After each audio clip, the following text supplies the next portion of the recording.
Per favore attivare la funzione di traduzione per una migliore comprensione della storia. Eredità inaspettata. L'email arrivò in una fresca mattina d'ottobre a Milano. Sofia Moretti controllava il suo telefono, il suo espresso che si raffreddava accanto al laptop. L'oggetto della mail sembrava innocuo. Riguardo l'eredità di Giuseppe Ricci. Stava per cancellarla, pensando fosse l'ennesimo spam. Ma qualcosa la fermò. Sofia aveva 35 anni, era una consulente di digital marketing di successo che aveva costruito la sua carriera lavorando con aziende tecnologiche di fama internazionale. La sua vita era meticolosamente pianificata, fogli di calcolo, calendari codificati a colori, obiettivi accuratamente monitorati e raggiunti. Le cose inaspettate a lei non capitavano mai. L'email proveniva da uno studio legale di Boston, Massachusetts. La lesse 2 volte, poi una terza. Giuseppe Ricci. Quel nome risvegliò un ricordo lontano. Suo nonno a volte menzionava uno zio che era emigrato in America negli anni 50, uno zio che Sofia non aveva mai incontrato, di cui non aveva mai nemmeno visto una foto. La storia dell'immigrazione della sua famiglia era come molte altre nell'Italia del dopoguerra, un racconto di speranza, lotta e reinvenzione. Secondo l'email, Giuseppe era morto 3 mesi prima, in una piccola città vicino Boston. Non aveva discendenti diretti, nessuna moglie, nessun figlio e apparentemente nessun altro parente vivente tranne Sofia.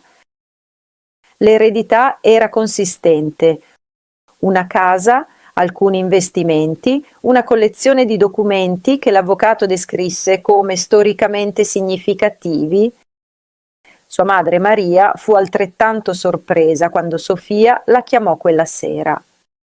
«Zio Giuseppe?» disse Maria, la sua voce era gracchiante attraverso quella chiamata internazionale. Non sentivo quel nome da decenni. Mio padre raccontava storie su di lui che partiva per l'America con una sola valigia ed un sogno. La storia era familiare a molte famiglie italiane di quell'epoca. Giuseppe aveva lasciato l'Italia nel 1952. Partì insieme alla grande ondata di migrazione del dopoguerra. Le opportunità economiche in Italia erano scarse, devastate dalla guerra. L'America prometteva qualcosa di diverso, una possibilità di ricostruirsi, di creare, di diventare qualcos'altro. Il nonno di Sofia era rimasto indietro, rilevando la piccola attività di sartoria della famiglia a Como. Giuseppe inizialmente scriveva delle lettere, poi diventarono sempre più rare. Negli anni '80 la corrispondenza si era praticamente interrotta. 2 settimane dopo, Sofia si trovò su un volo per Boston.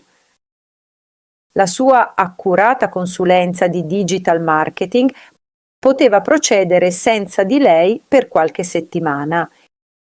Il suo team era eccezionale ed il lavoro da remoto era ormai un'abitudine per loro. Lo studio legale si trovava in un edificio storico nel centro di Boston.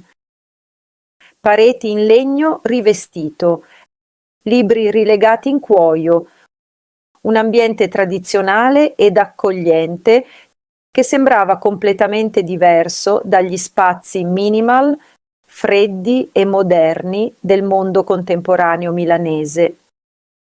Michael Harrison, il socio anziano, era sulla sessantina. Aveva un volto gentile, occhiali con montatura sottile e un atteggiamento paziente di chi ha gestito innumerevoli storie familiari. Suo zio era un uomo davvero straordinario, disse Harrison facendo scorrere una spessa cartella sulla sua scrivania. Lavorava come ingegnere, principalmente nel settore aerospaziale, durante l'apice della guerra fredda e della corsa allo spazio. I documenti raccontavano una storia straordinaria. Giuseppe Ricci non era stato solo un immigrato occasionale, era stato parte di una generazione di scienziati ed ingegneri europei fondamentali per l'avanzamento tecnologico americano. Lavorando per un controllo della Raytheon, Giuseppe era stato coinvolto nelle prime tecnologie di comunicazione satellitare. I suoi quaderni di appunti ingegneristici, accuratamente conservati, mostravano progetti innovativi e all'avanguardia. Questi documenti, spiegò Harrison, potrebbero avere un significativo interesse storico. Ha mai considerato di donarli ad un museo? La casa si trovava in una piccola città chiamata Concord, a circa 50 chilometri a ovest di Boston. Una classica casa coloniale del New England, esterno in legno bianco con persiane nere e un grande acero nel giardino anteriore. Sembrava essere stata accuratamente mantenuta, nonostante Giuseppe vivesse da solo negli ultimi anni. All'interno la casa era una capsula del tempo. Libri riempivano ogni parete, manuali tecnici accanto a tomi di letteratura italiana, fotografie di diverse epoche, una vita conservata con un ordine meticoloso. Sofia trascorse giorni a riordinare gli oggetti di Giuseppe, vecchi giornali di ingegneria, fotografie di prototipi di razzi, lettere di colleghi, una medaglia di riconoscimento della NASA per il suo contributo alle prime comunicazioni satellitari. Tra le scoperte più affascinanti c'era una raccolta di lettere tra Giuseppe ed Elena Rossi, una ricercatrice fisica italiana. Le lettere coprivano decenni, mostrando una profonda connessione intellettuale e personale che non era mai sfociata in matrimonio. Una lettera datata 1965 attirò particolarmente l'attenzione di Sofia.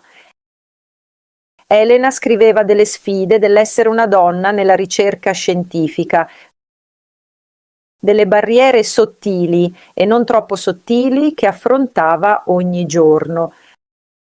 La risposta di Giuseppe era piena di supporto, rispetto e una visione condivisa del progresso scientifico. Sofia iniziò a ricostruire una narrazione. Giuseppe non era solo un ingegnere, era parte di una generazione che univa continenti, che trasformava le possibilità tecnologiche. Le sue abilità di digital marketing si rivelarono utili. Iniziò a digitalizzare i documenti, creando un archivio completo. Musei e dipartimenti di storia tecnologica espressero immediatamente il loro interesse. La casa stessa era preziosa, non solo finanziariamente, ma come pezzo di storia architettonico e tecnologico. Situata a Concord, una città ricca di vicende sulla rivoluzione americana, sembrava molto più di una semplice proprietà.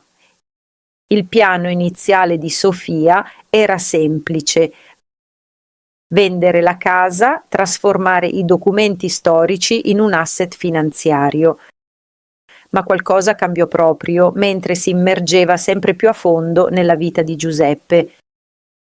Decise così di istituire una piccola fondazione. La sua missione: sostenere i giovani scienziati ed ingegneri immigrati, fornendo loro borse di studio e formazione. Un modo per onorare l'eredità di innovazione e collaborazione interculturale di Giuseppe. Sua madre volò a Boston per una settimana, aiutando Sofia a ordinare il passato familiare. Insieme scoprirono collegamenti, storie, un retaggio di atti di coraggio e curiosità. Non ha mai dimenticato l'Italia, disse Maria, sfogliando vecchie fotografie. Anche quando è diventato pienamente americano, una parte di lui è sempre rimasta italiana. L'eredità era più che finanziaria, era una connessione ad una storia che Sofia non sapeva nemmeno esistesse, un ponte tra la sua vita digitale accuratamente programmata e una narrazione più analogica, profondamente umana di migrazione, innovazione e speranza. Quando Sofia tornò a Milano, aveva trasformato la sua eredità inaspettata in qualcosa di molto più grande di un semplice lascito. Aveva scoperto una storia di potenziale umano, di ponti tra culture, di sogni che attraversano generazioni. La fine. Domande di riflessione. 1. Come fanno le storie di immigrazione a dar forma alle storie familiari? Secondo, che ruolo svolgono i singoli scienziati nel più ampio progresso tecnologico? Terzo, come può un'eredità inaspettata cambiare la nostra comprensione del passato familiare? Fatemelo sapere nei commenti.